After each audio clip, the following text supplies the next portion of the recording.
नमस्कार दोस्तों, Bajrang education YouTube channel में आपका स्वागत है।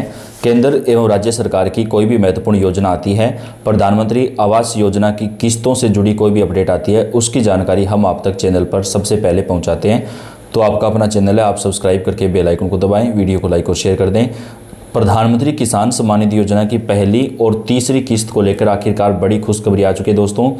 जिन लोगों को पहली दूसरी किस्त मिल चुकी है, जिन्हें तीसरी किस्त का इंतजार है, अब उनकी किस्त जारी हो रही है। इसके साथ ही जिनको अभी तक पहली किस्त भी नहीं मिली है, उनको पहली किस्त जारी होने वाली है, क्योंकि इसका जो सर्वे का काम है वो पूरा हो चुका है। तो कौन से राज्य में प्रधानमंत्री आवास योजना के तहत आपको पैसा मिलेगा, कहां पर पहली किस्त आएगी, कहां पर तीसरी आएगी, पूरी जानकारी आपको हम इस वीडियो के अंदर देंगे। वहीं दोस्तों, अगर आपको अभी तक पीएम आवास योजना में पक्का मकान नहीं मिला है और आप इसके लिए पात्र हैं, तो आप भी अपना फॉर्म ऑनलाइन भरवा सकते हैं।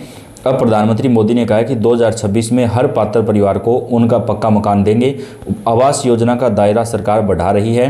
70,000 करोड़ रुपए आवास योजना के लिए पहले चरण में जारी कर दिए गए हैं 2026 की शुरुआत में ही। तो अब सभी को पक्का मकान दिया जाएगा। देश के ग्रामीण इलाकों में गरीब एवं जरूरतमंद लोगों को पक्का घर मुहैया कराने के लिए केंद्र सरकार ने 2016 को एक नई योजना का ऐलान किया, प्रधानमंत्री आवास योजना ग्रामीण। इस योजना के तहत केंद्र सरकार की ओर से पक्का घर बनवाने के लिए 1,30,000 रुपये तक की मदद की जाती है। इस योजना के लिए रजिस्ट्रेशन फिर से शुरू हो चुके हैं, यानी दोस्तों दोबारा से फॉर्म भरवाए जा रहे हैं। तो अगर आपने अभी तक फॉर्म नहीं भरा है तो आप जल्दी से अपना फॉर्म अप्लाई कर दें। सर्वे का काम जारी है। आप भी अगर इस योजना का लाभ उठाना चाहते हैं तो बिना देर करे आवेदन करें। दरअसल देश के गरीब लोगों को पक्का घर मुहैया कराने के उद्देश्य से 1996 में इंदिरा आवास योजना के नाम से एक स्कीम शुरू की गई थी। हालांकि 2014 के बाद समीक्षा में पाया गया कि इस योजना में सुधार की जरूरत है। 1 अप्रैल 2016 को प्रधानमंत्री मोदी के नेतृत्व में आवास एवं शहरी मामलों के मंत्रालय ने प्रधानमंत्री आवास योजना ग्रामीण शुरू की। अब इस योजना की पहली किस्त का जो पैसा है वो खाते में आने वाला है। प्रधानमंत्री आवास योजना में पहाड़ी क्षेत्रों में 1,30,000 रुपये, जबकि मैदानी क्षेत्रों में 1,20,000 रुपये जो है सरकार की तरफ से दिए जाते हैं। 70,000 रुपये तक अलग से 3% ब्याज पर लोन की सुविधा भी है। यानी दोस्तों आपको 1,20,000 रुपये दिए जाते हैं, उस पर आपको सारा पैसा सरकार देती है। लेकिन अगर उतने में आपका घर नहीं बन पाता है, आपको और पैसों की ज़रूरत है, तो 70,000 रुपये तक आप केवल 3% ब्याज पर भी ले सकते हैं। 2 लाख रुपए तक के मूलधन पर सब्सिडी ली जा सकती है। 25 वर्ग मीटर न्यूनतम साइज होना चाहिए मकान का, जिसमें स्वच्छ किचन बन सकें। 12,000 रुपये तक की मदद स्वच्छ भारत मिशन ग्रामीण के तहत टॉयलेट बनाने के लिए दी जाएगी। मनरेगा में 95 दिनों के लिए काम की गारंटी मिलेगी। प्रधानमंत्री उज्ज्वला योजना के तहत हर घर को एक एलपीजी कनेक्शन दिया जाएगा। सरकार की अन्य योजनाओं के तहत पीने के पानी का कनेक्शन, बिजली कनेक्शन जैसी सुविधाएं भी मिलेंगी। लेकिन दोस्तों अभी काफ़ी लंबे समय से लोगों की पहली या दूसरी तीसरी किस्त अटकी हुई है, वो पैसा अब जारी होगा।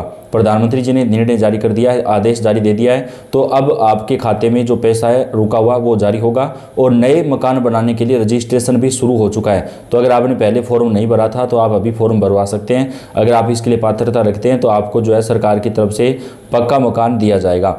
इस योजना की पात्रता की बात करें तो जिनके पास पक्का घर नहीं है और वे टूटे फूटे कच्चे घर में रहते हैं, झोंपड़ी में रहते हैं, या जिनके पास कच्चा मकान है, बिना आश्रय वाले घर, भीख मांगकर गुजारा करने वाले लोगों को भी इसमें फ़ायदा मिलेगा। कूड़ा उठाने वाले या साफ सफाई करने वाले, जनजातीय समूह के लोग, बंधुआ मजदूरी से छुड़ाए गए लोग, या फिर ऐसे लोग जिनकी सालाना आय 1 लाख रुपए से कम है, जो बीपीएल परिवार में आते हैं, उन सभी को पक्का मकान दिया जाएगा। पीएम आवास योजना के लिए मोदी सरकार की तरफ से पहली किस्त का पैसा जारी करने का आदेश जारी कर दिया गया है, जो कि 15 जनवरी तक ज़्यादातर राज्यों के अंदर जो पैसा है वो मिल जाएगा। किन लोगों को नहीं मिलेगा पीएम आवास योजना का फ़ायदा? वे सभी लोग जो 2 कमरों से ज़्यादा पक्के घर में रहते हैं। अगर आपके पास 2 व्हीलर या कार या बोट है तो आपके पास कृषि क्षेत्र के लिए 3 या 4 व्हीलर उपकरण हो, 50,000 या उससे ज़्यादा की लिमिट वाला क्रेडिट कार्ड हो, परिवार में किसी भी एक सदस्य की सरकारी नौकरी हो, सरकार द्वारा रजिस्टर्ड गैर कृषि उद्यम करने वाले लोग, अगर परिवार में किसी भी सदस्य की आय 10,000 से ज़्यादा है तो आप इनकम टैक्स या प्रोफेशनल टैक्स भरते हैं। अगर आपके पास फ्रिज, लैंडलाइन, 4 में से कुछ एक भी एक है, 2.5 एकड़ से ज़्यादा सिंचाई योग्य ज़मीन, 7वीं सिंचाई के लिए एक उपकरण, 5 एकड़ से ज़्यादा खेती करने के लिए ज़मीन जिसमें सीजन में 2 से ज़्यादा फसल लगती है, कम से कम एक सिंचाई उपकरण के साथ 7 एकड़ से ज़्यादा ज़मीन, तो उन लोगों को इस योजना का फ़ायदा नहीं मिलेगा। ग्रामीण आवास योजना के लिए आवेदन करने के लिए आपके पास कौन कौन से डॉक्यूमेंट होने चाहिए बात करें। तो आधार कार्ड की सेल्फ अटेस्टेड फोटोकॉपी, अगर आवेदक अनपढ़ है तो अंगूठे का निशान, और अगर पढ़ा लिखा है तो आधार कार्ड की जो फोटो होगी उस पर साइन करना है अपना। मनरेगा से जारी हुआ जॉब कार्ड, बैंक खाते की पूरी जानकारी और उसकी फोटोकॉपी, स्वच्छ भारत मिशन नंबर, एफिडेविट जिसमें लाभार्थी को यह लिख कर देना होगा कि उसके पास कोई भी पक्का घर नहीं है तो ही उसको पक्का मकान दिया जा सकेगा। पीएम आवास योजना के लिए ऑनलाइन आवेदन आपको कैसे करना है दोस्तों? सबसे आसान तरीका तो यह है कि आप अपने नज़दीकी कॉमन सर्विस सेंटर पर जाकर के आवेदन कर सकते हैं, या फिर आप अपने मोबाइल फ़ोन से भी आवेदन कर सकते हैं। प्रधानमंत्री आवास योजना ग्रामीण के लिए आवेदन करने की प्रक्रिया के 4 सेक्शन हैं। पर्सनल डिटेल, बैंक या खाते की जानकारी, कन्वर्जेंस डिटेल और संबंधित ऑफिस की डिटेल। आवेदन करने का पूरा प्रोसेस नीचे दिया गया है। pmayy.nic.in/netiay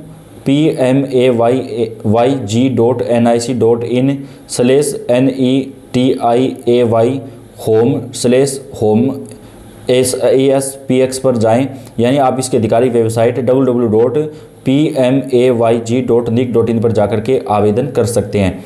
पर्सनल डिटेल सेक्शन में नाम, मोबाइल नंबर, आधार नंबर जैसी जानकारी आपको भरनी है। आधार कार्ड को यूज़ करने के लिए कंसेंट अपलोड करें। अब सर्च बटन पर क्लिक करें ताकि बेनिफिशियरी लिस्ट से नाम, PMAY ID और प्राइमरी को ढूंढा जा सके। अब क्लिक टू रजिस्टर पर क्लिक करें, लाभार्थी की जानकारी अपने आप खुल जाएगी। अब इसी में अन्य जानकारी भी भरना है, जैसे मालिकाना हक का टाइप, आधार नंबर, संबंध। आधार कार्ड के इस्तेमाल के लिए कंस्टेंट अपलोड करें। अगले सेक्शन में लाभार्थी के बैंक खाते की जानकारी भरें, और अगर आपको लोन भी चाहिए तो यस चुनें और लोन की रकम भरें। अगले सेक्शन में मनरेगा जॉब कार्ड नंबर और स्वच्छ भारत मिशन SBM नंबर भरिए। इसके बाद सेक्शन संबंधित ऑफिस के द्वारा हो जाएगा। तो दोस्तों, आप इस योजना के लिए अगर चाहें तो आप अपने नज़दीकी कॉमन सर्विस सेंटर पर जाकर के आवेदन कर सकते हैं। प्रधानमंत्री आवास योजना में नाम आने का पता कैसे चलेगा? इस योजना के अंतर्गत रजिस्टर करने के बाद सूची जारी की जाएगी। इस सूची को तैयार करने के लिए कई मापदंडों को ध्यान में रखा जाता है। मसलन आपने गलत जानकारी तो नहीं भरी है। इसके बाद प्राथमिकता तय होती है। इसी के आधार पर फाइनल सूची जो है वो तैयार होती है। कैसे तैयार होती है प्राथमिकता? आवेदक को SC ST अल्पसंख्यक और अन्य श्रेणी में बांटा जाएगा। सबसे पहले उन्हें प्राथमिकता मिलेगी जिनकी स्थिति काफ़ी ज़्यादा खराब है। उन्हें प्राथमिकता मिलेगी जिनके पास घर नहीं है। इसमें प्राथमिकता 0, 1 या 2 कमरे के आधार पर निर्भर होगी। सूची के लिए तय पैरामीटर में कई मापदंड है। जिस घर में कोई वयस्क पुरुष सदस्य नहीं है और महिला ही प्रधान है, जिन घरों में कोई साक्षर वयस्क नहीं है, या तो वो घर जिसे विकलांग सदस्य है, या कोई सक्षम सदस्य नहीं है, या फिर जिन घरों के पास यह स्कोर ज़्यादा होगा उन्हें प्राथमिकता मिलेगी। पीएम आवास योजना का पैसा आने में कितना समय लगता है? जैसे आपका नाम सूची में आएगा तो पैसा रिलीज करने का आदेश जारी किया जाएगा। यह आदेश जारी होने के 7 दिनों के भीतर पहली किस्त लाभार्थी के खाते में आ जाएगी। पूरा पैसा 3 किस्तों के अंदर जारी किया जाता है। तो दोस्तों, अब आपको जल्दी से जल्दी जो है इस किस्त का पैसा मिलने जा रहा है। ज़्यादा समय इसमें नहीं लगेगा। अपडेट आप तक पहुँचाते रहेंगे। वीडियो को आप लाइक और चैनल को सब्सक्राइब कर दें। हर महत्वपूर्ण जानकारी आपको सबसे पहले दी जाती रहेगी। आपका धन्यवाद।